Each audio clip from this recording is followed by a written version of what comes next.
அனைவருக்கும் வணக்கம். இப்போ ரவிக்கு 25 வயசு ஆகுது.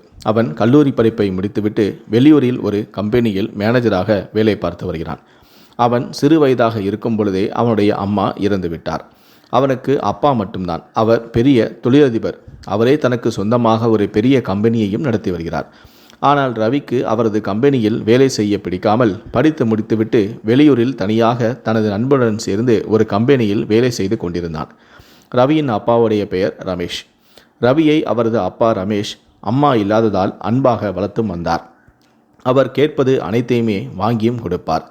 பணம் அதிகமாக இருந்ததால் அவரை அதிகமாக பணம் செலுத்தி சிறந்த தனியார் பள்ளி மற்றும் பெரிய கல்லூரியில் படிக்க வைத்து ரவியை பெரிய ஆளாக்க வேண்டும் என்றும் நினைத்தார். ஆனால் ரமேஷின் பேச்சை கேட்காமல் தான் ரவி எனக்கு பிடித்தது போலதான் நான் இருப்பேன் என்றும் அவர் வேறு ஒரு தனியார் கம்பெனியில் வேலை செய்தான். சரி, பையன் ஆசைப்படுகிறான் என்று அவரும் விட்டுவிட்டார். சில மாதங்கள் கழித்து தனது மகனுக்கு திருமணம் செய்து பார்க்க வேண்டும் என்று ஆசைப்பட்டு, உனக்காக நான் இங்கு ஒரு பெண் பார்த்து வைத்திருக்கிறேன், நீ வந்து திருமணம் செய்து கொள் என கடிதமும் ஒரு பெண்ணின் போட்டோவையும் அவர் அனுப்பி வைத்திருந்தார். அதை பார்த்த ரவிக்கு அந்த பெண்ணை பார்த்தவுடனே சுத்தமாக பிடிக்கவில்லை. அதோடு இல்லாமல் ரவிக்கு இப்பொழுது திருமணம் செய்து கொள்ளவும் விருப்பமில்லை. உடனே நண்பனிடம், நான் என்ன செய்வது என்று தெரியவில்லை, எனது அப்பா என்னை திருமணம் செய்து கொள் என்று சொல்லி கட்டாயப்படுத்துகிறார். அப்பொழுதுதான் அவருடைய சொத்து அனைத்தையுமே என் பேரில் எழுதி வைப்பாராம் என்று ரவி கூறினான்.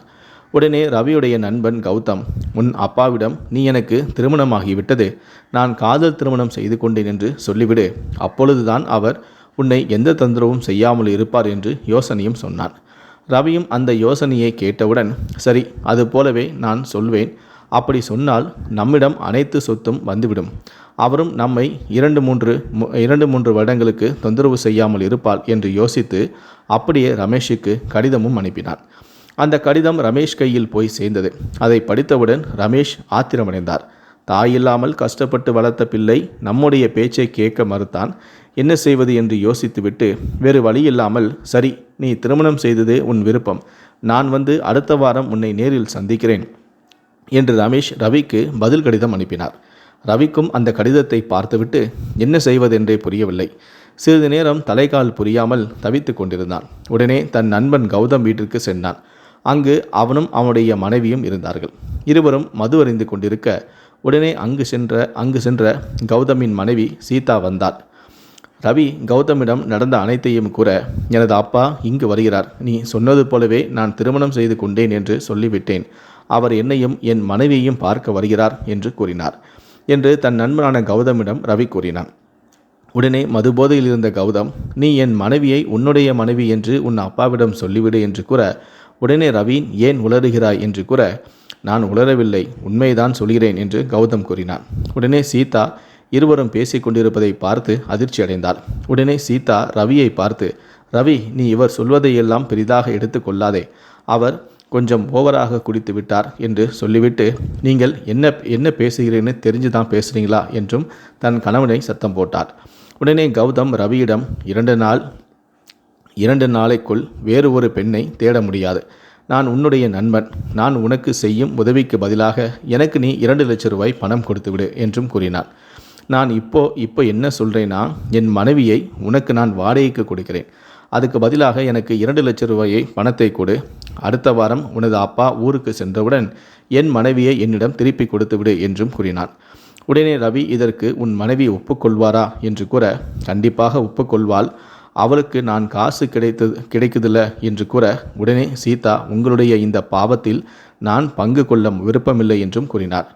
சீதா கௌதமிடம், இப்படி கூற உனக்கு வெக்கமா இல்லையா, உன்னுடைய மனைவியை எப்படி இன்னொருத்தனுக்கு மனைவியாக்குவது என்று கூற, உடனே கௌதம் அவளை ஆறுதல் சொல்லி, நீ ஏன் இதை பெரிய விஷயமாக பார்க்குற, ஒரு படத்தில் நடிக்கிற மாதிரி நினைத்துக்கொள் என்று சாதாரணமாக சொன்னான். ஆனால் சீதாவிற்கு சுத்தமாக இதில் விருப்பமில்லை. வேறு வழி இல்லாமல் அவளும் ஒப்புக்கொண்டாள். இன்றிலிருந்து ரவிதான் உன்னுடைய கணவன், நான் உன்னுடைய அண்ணன் என்று கௌதம் கூறினான்.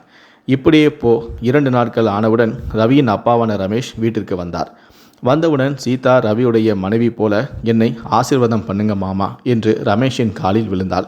உடனே ரமேஷும் நல்லா இருமா என்றும் வாழ்த்தினார். அங்கு ரவி, கௌதம் மற்றும் சீதா 3 பேரும் இருந்தனர். தனது அப்பாவிற்கு ரவி ஒவ்வொருத்தராக அறிமுகப்படுத்தினான். அப்பொழுது கௌதமை சீதாவுடைய அண்ணன் என்று கூறி இருவரும் நானும் தான் தனியாக தொழில் செய்ய போகிறோம் என்றும் இங்கு இருந்து கம்பெனியை பார்த்து கொள்வார் என்றும் கூறினார். நான் வெளியூருக்கு சென்று கம்பெனிக்கு தேவையான ஆர்டர்களை எடுத்து வருவேன் என்றும் கூறினான். உடனே ரமேஷ், எல்லாமே உன் இஷ்டத்துக்கு பண்ணிட்ட இல்லை, அங்கே நமக்குன்னு ஒரு கம்பெனி இருக்குது, அதை பார்க்குறத விட்டுட்டு இங்கே வந்துட்ட, நான் எதுவுமே சொல்லாமல் விட்டுட்டா நீ இப்படி தான் பண்ணுவியா என்று அவனை திட்டிவிட்டு, ஒரு விஷயம் சொல்கிறேன் கேட்டுக்கோ, நீயும் உன் மனைவியும் எப்படி வாழ்றீங்கன்னு பார்த்துட்டு தான் உனக்கு எல்லா சொத்தையும் நான் எழுதி வைப்பேன் என்றும் கூறினார். உடனே ரவியும், சரிப்பா, உங்களுக்கு எப்படி தோணுதோ அப்படியே செய்யுங்கள் என்று சொல்லிவிட்டு, மருமகளே கொஞ்ச நேரம் கழித்து என்னை வந்து பார் என்று கூறிவிட்டு தன்னுடைய அறைக்கு சென்றார். சிறிது நேரம் கழித்து சீதா மாமனாரான ரமேஷை போய் பார்க்க, ரமேஷ் சீதாவிடம், இங்கே பாருமா, ரவி எனக்கு ஒரே பையன், அவனுக்கு 12 வயது இருக்கும் பொழுது அவனுடைய அம்மா இறந்து விட்டார். நான் வேறு திருமணம் கூட செய்யாமல் அவனை சந்தோஷமாக வளர்த்தேன். அவனுடைய எல்லா ஆசைகளையும் நான் நிறைவேற்றினேன். அவனை நீ சந்தோஷமாக பார்த்துக்கொள் என்று கூறிவிட்டு தான் கொண்டு வந்திருந்த பெட்டியை எடுத்து அதில் இருக்கும் ஒரு நகையை எடுத்து சீதாவின் கையில் கொடுத்தார். அதை பார்த்துவிட்டு சீதா மிகவும் சந்தோஷப்பட்டார். உடனே ரமேஷ், அந்த நகையை என்னிடம் போட்டு காட்டு என்று கூற, அவளும் கண்ணாடி முன்பு நின்று அந்த நகையை போட்டாள். ஆனால் அவளால் போட முடியவில்லை. உடனே அங்கிருந்த ரமேஷ் இந்த நகையை அவளுக்கு பின்பக்கமாக வந்து போட்டுவிட்டார். மறுநாள் காலையில் வீட்டிற்கு வெளியே ரமேஷ் அமர்ந்திருக்க ஒரு பெண் வீட்டிற்கு வந்தாள். உடனே ரமேஷ், யாருமா நீ, உனக்கு என்ன வேண்டும் என்று கேட்க, ஐயா, என் பெயர் ராணி, இந்த வீட்டுடைய வேலை அனைத்தையுமே நான் தான் பார்த்து கொள்கிறேன் என்றும் கூறினாள்.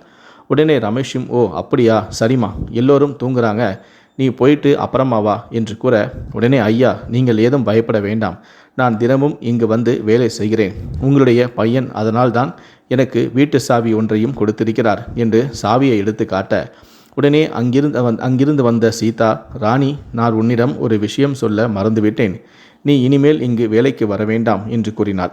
உடனே ராணி, நீங்கள் யார் என்று கேட்க, ரமேஷ், இவள்தான் என் வீட்டுடைய மருமகள் என்று ரமேஷும் கூறினார். உடனே ராணி ஆச்சரியத்துடன், இவங்க வீட்டுடைய மருமகளா என்று கேட்டாள். உடனே சீதா, நீ இனிமேல் இங்கு வேலைக்கு வரக்கூடாது என்று கூற, என்னை ரவி சார் தான் வேலைக்கு வைத்தார், அவர் வந்து சொல்லட்டும் என்று சண்டை போட்டாள். உடனே ரமேஷ் கோபப்பட்டு, நீ ஒரு வேலைக்காரியா இருந்துக்கிட்டு இப்படி பேசுகிற, இவ தான் வீட்டோட ஓனர், இவன் முடிவு பண்ணாமல் வேற யார் முடிவு பண்ணுவா என்றும் கூறினார். உடனே ராணி, சரி இந்தாங்க உங்கள் சாவி என்று சாவியை கொடுத்துவிட்டு அங்கிருந்து சென்று விட்டாள். 2 நாள் கழித்து காலை ரவி வேலை விஷயமாக வெளியூருக்கு கிளம்பி கொண்டிருக்கும் போது அங்கு சீதா இருந்தார். அப்பொழுது தனது அறையில் இருந்த ரமேஷ் வந்தார். ரவி, நீ ஏன் இப்படி நிற்கிற, நீ வேற வேலை இருந்தால் போய் பாரு என்று சீதாவை போகச் சொன்னான். அதை ரமேஷ் கவனித்துவிட்டு, ரவி, உங்ககிட்ட கொஞ்சம் பேசணும், இங்கே வா என்று கூப்பிட்டார். உடனே ரவி, அப்பா, எனக்கு கம்பெனிக்கு நேரமாயிடுச்சு என்று சொல்ல, ஒரு 10 நிமிஷம்தான், போயிடலாம் வா என்று கூப்பிட்டார். ரவி, நீ வேலை விஷயமாக எத்தனை நாளைக்கு வெளியூருக்கு போகிற என்று தந்தையான ரமேஷ் கேட்க, 3 நாட்களாப்பா என்று சொன்னான்.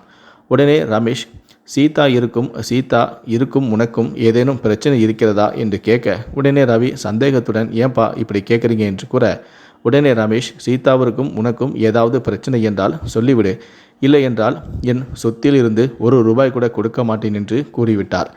கூறிய ரவியும், அப்படியெல்லாம் ஒன்றும் கிடையாதப்பா என்றான். உடனே ரமேஷ், திருமணம் தான் என் இஷ்டப்படி நடக்கவில்லை, ஆனால் சொத்தை என்னுடைய இஷ்டப்படி தான் நான் எழுதி வைப்பேன் என்றும் மிரட்டினார். உடனே பயத்துடன் ரவி தனது நண்பனான கௌதமை பார்த்து, கௌதம், புதிதாக ஒரு பிரச்சனை உள்ளது. எனது அப்பா வந்ததிலிருந்தே நானும் சீதாவும் நெருக்கமாக இருந்ததே இல்லையாம். நானும் சீதாவும் நெருக்கமாக இருந்தால்தான் சொத்தை எல்லாம் என் பெயரில் எழுதி வைப்பாராம் என்று ரவி கௌதமிடம் கூறினான்.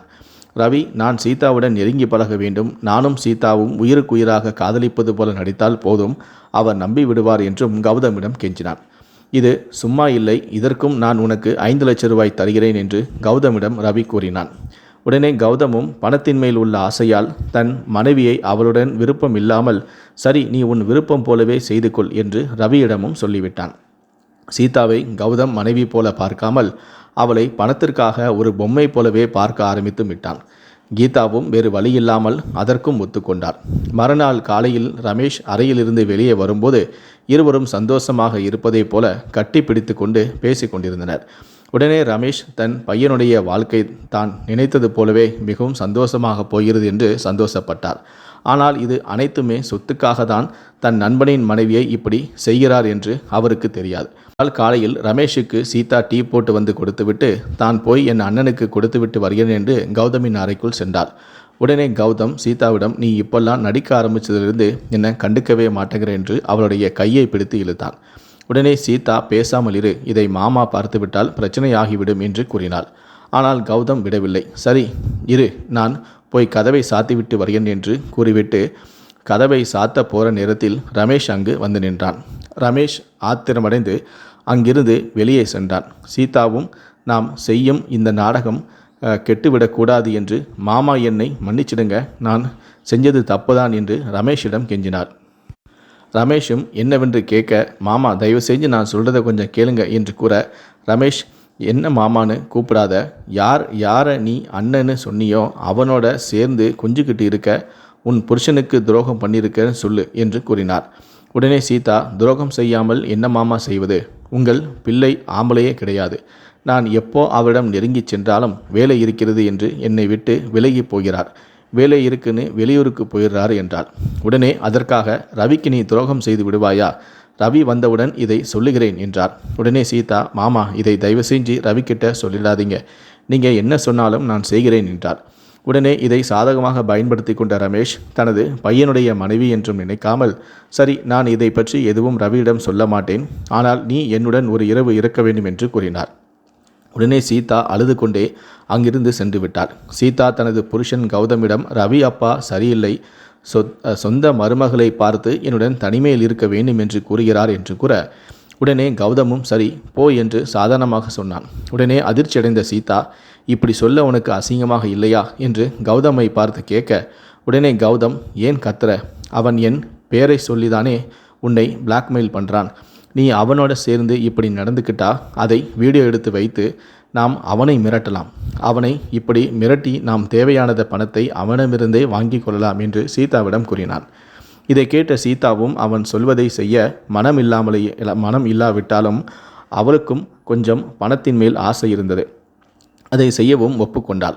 அன்று இரவு ரமேஷின் அறைக்கு சென்று, நீங்கள் சொல்வது போலவே நான் செய்கிறேன், ஆனால் ரவியிடம் இந்த உண்மையை சொல்லிடாதீங்க என்று கூற, கண்டிப்பாக நான் அவரிடம் எதுவுமே சொல்ல மாட்டேன் என்று கூறிவிட்டு, உனக்கு என்னுடைய எல்லா சொத்தையுமே எழுதி வைக்கிறேன் என்று ரமேஷ் கூறிவிட்டு இருவரும் அங்கு தனிமையில் இருந்தனர். 2 நாட்கள் கழித்து ரவியும் கௌதமும் ஒன்றாக மது அறிந்து கொண்டிருந்தனர். அப்பொழுது ரவி கௌதமிடம், உனக்கு நான் மிகவும் கடமைப்பட்டு இருக்கிறேன், நன்றி என்று கூற, உடனே கௌதம், விடு, அதற்கு பதிலாக நீ எனக்கு பணம் கொடுத்து இருக்கிற என்றும் கூறினார். உடனே சீதா அங்கு வந்து, உங்களுக்கு தேவையானதை நான் சமைத்து வைத்திருக்கிறேன், நான் பக்கத்தில் உள்ள கோயிலுக்கு சென்று வருகிறேன் என்று கூறிவிட்டு அங்கிருந்து சென்றாள். 2 மணி நேரம் கழித்து தன்னுடைய அறையில் இருந்து வெளியே வந்த ரமேஷ் இருவரும் மது அறிந்துவிட்டு படுத்திருப்பதை பார்த்து இருவரையும் எழுப்பினார். ஆனால் இருவருமே எழவில்லை. இருவரும் இறந்ததை பார்த்து காவல் நிலையத்துக்கு ஃபோன் செய்து அங்கு வரச் சொன்னார். உடனே காவலர்களும் அங்கு வந்து ரமேஷிடம் விசாரிக்க, ரமேஷ், இது என் பையன் ரவி, இது அவனுடைய நண்பன் கௌதம், எப்படி ஆச்சுன்னு தெரியலை என்று அழுது கொண்டிருக்க, வேகமாக அங்கு ஓடி வந்த சீதா இருவரையும் பார்த்து அழுது கொண்டிருந்தார். உடனே ரமேஷ், இவள் என்னுடைய மருமகள் என்றும் கூறினார். காவலரும் சீதாவை பார்த்து, எங்கே போனீங்க என்று கேட்க, பக்கத்து கோவிலில் பூஜை நடந்துச்சு, அதனால் அங்கே போயிட்டு வந்தேன் என்றும் சொன்னாள். உடனே காவலர் வீட்டில் உள்ள எல்லா இடத்தையும் சோதனை செய்து பார்த்தபோது ரமேஷின் அறையில் ஒரு விஷ பாட்டில் கிடந்ததை பார்த்து, இந்த பாட்டில் அறையில் எப்படி வந்தது என்று சந்தேகப்பட்டு கேட்க, காவலரிடம் ரமேஷ், நான் எந்த செயலும் செய்யவில்லை, நான் எப்படி என் மகனையே கொல்ல முடியும் என்று அழுது கொண்டிருந்தார்.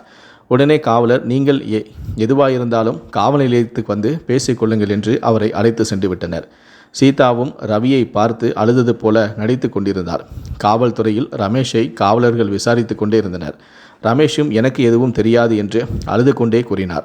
உடனே இந்த விஷயத்தை கேள்விப்பட்டு காவல் நிலையத்துக்கு வந்த வேலைக்கார பெண்ணான ராணி காவலரிடம், ஐயா, சீதா ரவியுடைய மனைவி கிடையாது, கௌதமுடைய மனைவி என்று கூற, ரமேஷ் அதிர்ச்சி அடைந்து, சீதா ரமேஷுடைய மனைவி என்பதால் தான் என்னுடைய மொத்த சொத்தையும் நான் சீதா பேரில் எழுதி வைத்தேன் என்ற காவலரிடம் கூறினார்.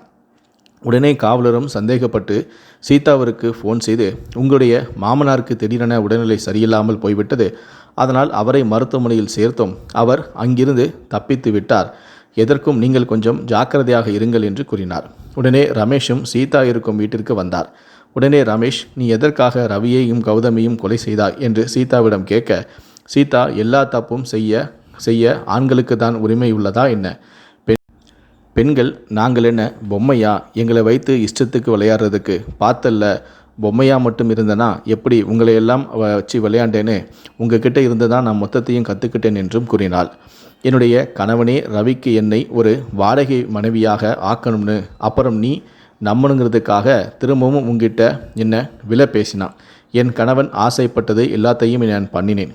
நீ உன் பையனுடைய அப்பா தானே, கொஞ்சமாச்சும் உன் மரியாதையை நீ காப்பாற்றிருக்க வேண்டாமா? என்ன அனுபவிக்கணும் என்பதற்காக தேவையில்லாமல் என்னை மிரட்டினாய். பாத்தியா, நீ செய்தது உனக்கே வினையாகிவிட்டது. அந்த வீடியோவை நான் என்னுடைய ஃபோனில் நான் வைத்திருக்கிறேன். நீ என்னை அடைவதற்காக உன்னுடைய எல்லா சொத்தையும் என் பேரில் எழுதி வைத்து விட்டாய். நீ கனவில் கூட யோசிக்க முடியாத ஒரு நல்ல திட்டத்தை நான் போட்டேன். அது என்னவென்று சொல்லவா என்றும் கூறிவிட்டு, என் கணவனிடம் போய் எத்தனை நாளைக்கு தான் 2-3 லட்சத்திற்காக என்னை ரவிக்கு மனைவியாக நடிக்க சொல்ல போகிற? என்கிட்ட ஒரு திட்டம் இருக்குது. நீ அந்த ரவியை கொலை செய்துவிடு. ரவியுடைய அப்பா எல்லா சொத்தையும் என் பேரில் எழுதி வைத்து விடுவார். நீ ரவியை கொன்றுவிடு. அந்த கொலை பழியை ரவியுடைய அப்பாவின் மேல் போட்டு விடலாம். என்னுடைய வீடியோவை கூட இருக்குது. அவர் என்னை தவறாக பயன்படுத்தி விட்டார் என்று சொல்லி நீதிமன்றத்தில் சாட்சி சொல்கிறேன் என்று சொன்னால் அதையெல்லாம் சரிதான் என்று இதை எப்படி செய்வது என்று கௌதம் கேட்க, மதுவில் விஷம் கலந்து கொடுத்துவிடு என்று நான் சொன்னேன். அதை கேட்டவுடன் கௌதமும் பணத்தின் மேல் உள்ள ஆசையால் அதை செய்ய ஒப்புக்கொண்டான். அதே போல சீதா ரவியிடம் சென்று, அதே போலவே நீ கௌதம் குடிக்கும் மதுவில் விஷத்தை கலந்து கொடுத்துவிடு, அவனை கொன்றுவிடு. அப்பொழுதுதான் உன்னுடைய அப்பா என் பேரில் சொத்து அனைத்தையுமே தருவேன் என்றும் கூறினாள். அவரும் என் பேரில் சொத்து எழுத நான் தான் நிறைய விலை கொடுத்து இருக்கிறேன் என்று அவள் வைத்திருந்த வீடியோவை ரவியிடம் காட்டினாள். இதுதான் உன் அப்பாவுடைய உண்மையான முகம் என்றும் சீதா கூற, ரவி கோபப்பட்டு, தான் கௌதமை கொள்கிறேன், அதற்கு எனது அப்பாவையே நான் மாற்றிவிடப் போகிறேன், நீ என்னுடைய சொத்து அனைத்தையுமே கொடுத்துவிடு என்று கூறியதும் அவளும் சரி என்று சும்மா போய் சொன்னாள். பின்பு கௌதம் குடிக்கும் மதுவில் ரவி குடிக்கும் மதுவில் கௌதமும் விஷத்தை கலந்து இருவருமே குடித்துவிட்டு அங்கே இருந்து விட்டார்கள். சீதா நினைத்தது போலவே நடந்துவிட்டது. இதை அனைத்தையுமே சீதா ரமேஷிடம் சொல்லி கொண்டிருக்க, இதை அனைத்தையுமே ஜன்னல் ஓரமாக நின்று கவனித்து கொண்டிருந்த காவலர்கள் அங்கே வந்து, நீ ஒரு தப்பு பண்ணிட்ட, இது நீ வெளியில் சொல்லியிருக்க கூடாது என்று கூறினர். நீ ரவியுடைய மனைவி இல்லை என்று இந்த வீட்டில் வேலை செய்யும் வேலைக்காரி சொல்லிவிட்டால், நான் தான் மருத்துவமனையிலிருந்து இவரை தப்பித்து செல்லுமாறும் சொன்னேன் என்று காவலர்கள் சொல்லிவிட்டு அங்கிருந்து சீதாவை காவல்துறைக்கு அழைத்தும் சென்றார்கள். பணத்தின் மேல் உள்ள பேராசையால் ரவியும் கௌதமும் அவர்களின் உயிரை விட்டார்கள். ரவி நல்ல படித்த ஒருவர். நேரடியாக தன் அப்பாவிடமே சொல்லி இருக்கலாம். ஆனால் தன் அப்பாவிடம் இருக்கும் சொத்தை வாங்குவதற்காக தன் நண்பன் மனைவியை தன் மனைவியாக சொல்லிவிட்டார். சீதாவும் காசுக்கு ஆசைப்பட்டு இவ்வளோ பெரிய துரோகத்தை செய்துவிட்டார். பின்பு ரமேஷும் தன்னை சுற்றி இருக்கும் எந்த உறவுக்குமே முழுமையான மரியாதை கொடுக்காமல் தன் மகளாக பார்க்க வேண்டிய மருமகளை தவறான தொடர்பையும் வைத்து கொண்டார். இதில் அனைவருமே பயன்படுத்தி கொண்டது சீதா ஒருத்தியை தான். அதற்கு அவள் நியாயமாக குரல் கொடுத்திருக்க வேண்டும். ஆனால் அவளோ அனைத்து தப்புக்கும் துணை போனாள். இப்போ அவள் கொலைகாரியாக மாறியும் விட்டாள். இந்த வீடியோவை பற்றிய உங்களுடைய கருத்துக்கள் என்ன அப்படிங்கிறத கீழே இருக்கக்கூடிய கமெண்ட் செக்ஷனில் மறக்காமல் சொல்லுங்கள். நன்றி, வணக்கம்.